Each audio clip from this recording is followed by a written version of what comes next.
Bonjour à tous et bienvenue à votre édition L'Info. Le président algérien Abdelmadjid Tebboune a procédé hier mercredi au lancement et à l'inauguration de plusieurs projets de développement à l'occasion d'une visite de travail et d'inspection qu'il a effectuée dans les wilayas d'Alger, Boumerdès et Tipaza, coïncidant avec la célébration du 61e anniversaire de la fête de l'indépendance et de la jeunesse.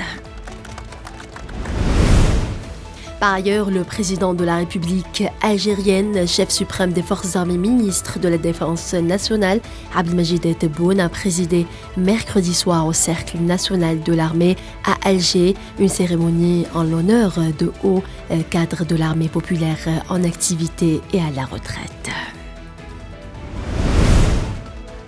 Le ministre algérien des Affaires étrangères Ahmed Attaf s'est entretenu hier, mercredi à Bakou, avec plusieurs de ses homologues en marge de sa participation à la réunion ministérielle du mouvement des non-alignés.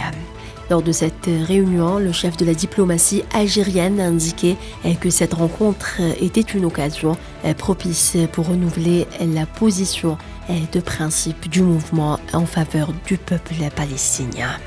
À ce propos, Ahmed Attaf a réitéré la ferme condamnation par l'Algérie des récentes attaques contre Jenin en Cisjordanie occupée. En Palestine occupée, le sous-gouverneur de Jenin a révélé que l'agression sioniste contre la ville de Jenin et son camp dans le nord de la Cisjordanie occupée a causé des dégâts à 80% des maisons palestiniennes. Au moins 8 personnes, dont 5 femmes et 2 enfants, ont été tuées au cours d'une attaque hier dans un village de l'Est de la République démocratique du Congo, selon des sources locales. Une quinzaine de civils ont été tués lors d'une attaque terroriste dans l'Est du Burkina Faso, ont indiqué des sources sécuritaires et locales.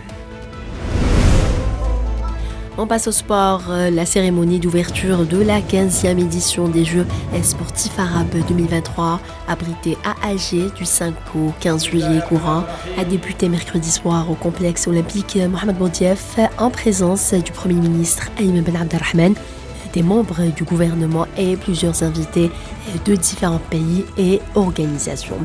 Voilà, c'est la fin de ce flash. Merci de l'avoir suivi.